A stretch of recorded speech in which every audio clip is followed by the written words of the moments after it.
think the number one priority for every Christian today is to live in a permanent connection with Jesus Christ.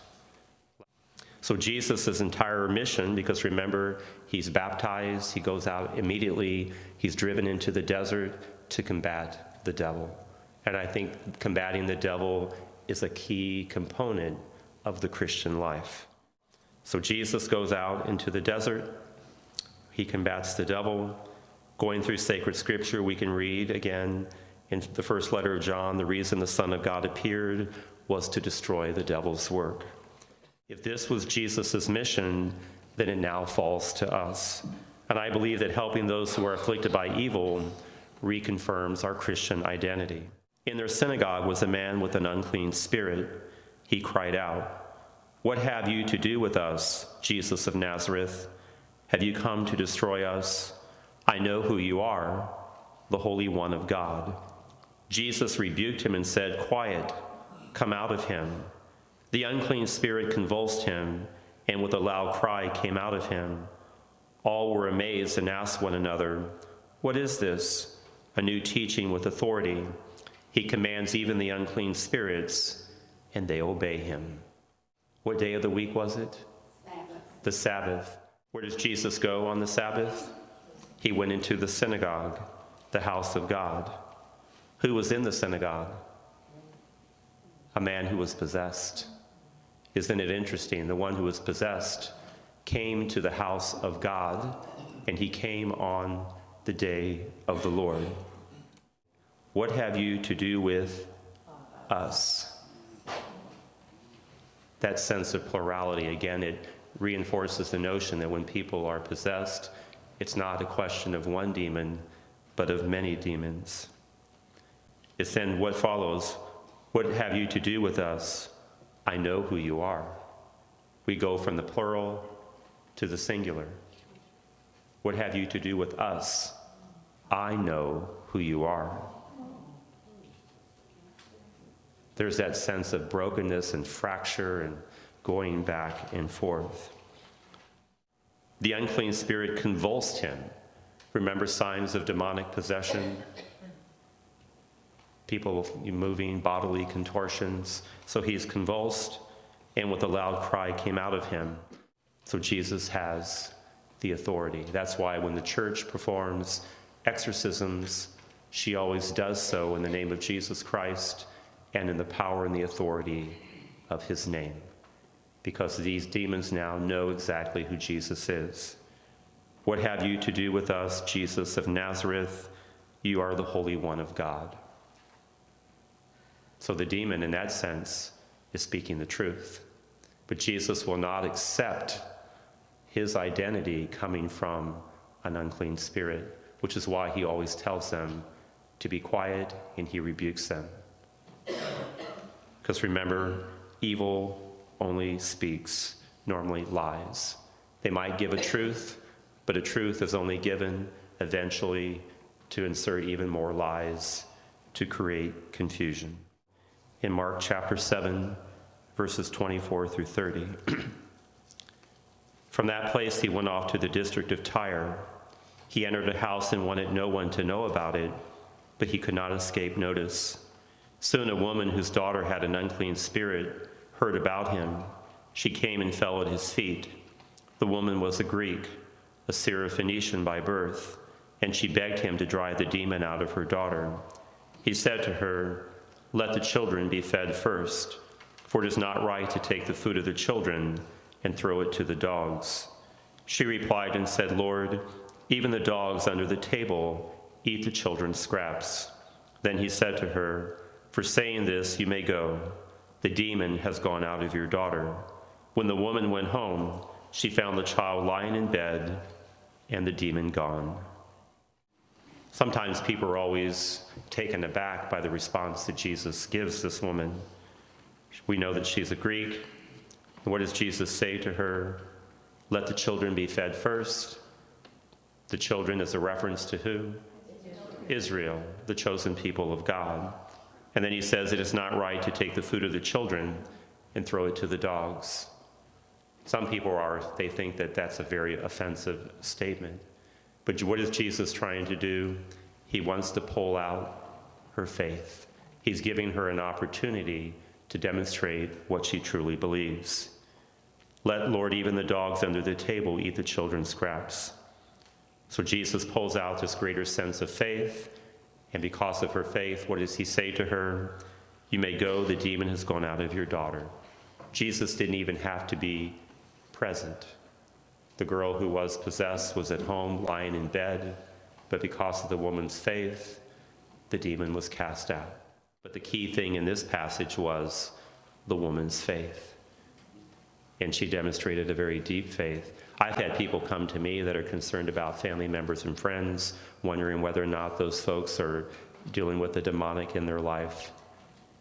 But the thing is, these people who have come to me don't have that level of faith. Many of them aren't going to church. They're not connected with Christ. And that has to be the key ingredient.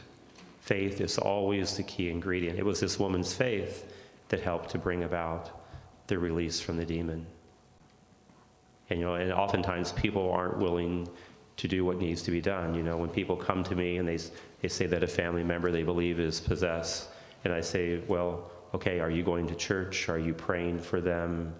Tell me something about your own spiritual life. And usually they're disconnected as well. I think it can happen because Jesus can do all things, but remember, faith is the key ingredient. This comes from Mark 9:14 through 29. But if you can do anything, have compassion on us and help us. And Jesus said to him, if you can, everything is possible to one who has faith. The boy's father cried out, I do believe, help my unbelief. The disciples aren't able to drive the demon out, and then Jesus says, oh, faithless generation. He rebukes them for their lack of faith.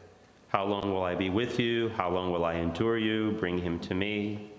They bring him to Jesus, and what immediately happens? The demon sees Jesus, throws the boy into convulsions. He falls to the ground, rolls around, foams at the mouth. This is always interesting what happens next. You would think the immediate focus would be where? On this young boy who's in convulsions and all of that. See, there he is rolling on the ground, and Jesus is like, so how long has this been happening to him? So there's that sense of inquiry and asking questions. Jesus already knows that he can deal with this, but he's more concerned about the faith of the Father.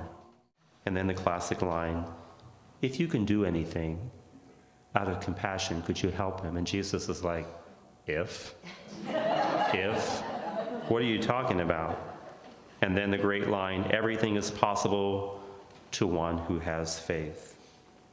And then the great line in this passage, I believe, I do believe, help my unbelief. In other words, I have faith, but it needs to grow. It's still in the infancy stages. So this is Mark's Gospel, chapter 5, verses 2, 3, 6 through 20. The story of the Gerasene demoniac. When he got out of the boat, at once a man from the tombs who had an unclean spirit met him. The man had been dwelling among the tombs, and no one could restrain him any longer, even with a chain. Catching sight of Jesus from a distance, he ran up and prostrated himself before him, crying out in a loud voice, what have you to do with me, Jesus, Son of God Most High? And they pleaded with him, send us into the swine. Let us enter them. And he let them. And the unclean spirits came out and entered the swine. The herd of about 2,000 rushed down a steep bank into the sea, where they were drowned. The swineherds ran away and reported the incident in the town and throughout the countryside, and people came out to see what had happened. As they approached Jesus, they caught sight of the man who had been possessed by legion, sitting there clothed and in his right mind, and they were seized with fear. Those who witnessed the incident explained to them what had happened to the possessed man and to the swine. Then they began to beg him to leave their district. As he was getting into the boat, the man who had been possessed pleaded to remain with him, but he would not permit him, but told him instead, go home to your family and announce to them all that the Lord in his pity has done for you. Then the man went off and began to proclaim in the Decapolis what Jesus had done for him, and all were amazed. There's a man from the tombs No one could restrain him, not even with a chain, superhuman strength, one of the signs of demonic possession. He ran up, meaning the man, prostrated himself, prostrating. And then there's Jesus, Son of the Most High God, and they pleaded with him, send us into the swine. They enter the swine, they rush down the bank, they drown in the sea. The swineherds ran and reported the incident. Are the people amazed? Does it bring them to greater faith? No, they were told that they were afraid. People were coming to him from everywhere. But in this area, what do the people want? Go away. Go away. He's disrupting their normal way of life, and they don't want that. Think of the people today that tell Jesus to go away. I always wondered why they begged to be put into swine, weren't they? I mean, I would have thought they'd been happier being in this person possessing him. Well, they know they're going to be sent out, so they're trying to decide where they might go. There is a degradation on demonic possession where demons exist. So they can be in a human, they can be in an animal, they can be associated with plants and water. Demons in the history of humanity have always congregated or been present around sources of water, because water is what? Essential for life. So humans will always be found around sources of water, which is why water is such a powerful symbol within the life of the church. You think again of baptism, that cleansing. Father, then after these exorcisms, is there a conversion? Because in this element, There is a conversion, but it's the conversion of the man possessed by legion. right? Because Jesus says, go home to your family, and then what does he says? He began to proclaim in the Decapolis what Jesus had done for him. So Jesus performed this miracle and then sent him out. He becomes an evangelizer, first to his family and then to the Decapolis, the 10 cities there in that area.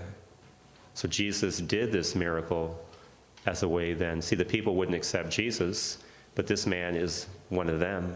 And now that he's received this great blessing from Jesus, Jesus sends him out to go and proclaim the gospel. With conversion is hope, and with hope is joy.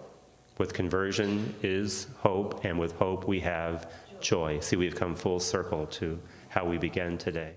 A brute beast. What's the incentive to go into that? Because going into that, there's still a connection with humanity, because swine were a food source for the people there. That's why they were raising the swine. It's a food source. So by being present in the swine, there still can be that opportunity to be connected to humanity, because then people would consume the flesh of the swine that's been possessed by demons. People will consume or drink the water now that the demons, the swine had drowned in the lake. So they're now present in the water. We all drink the water. That's why we bless things.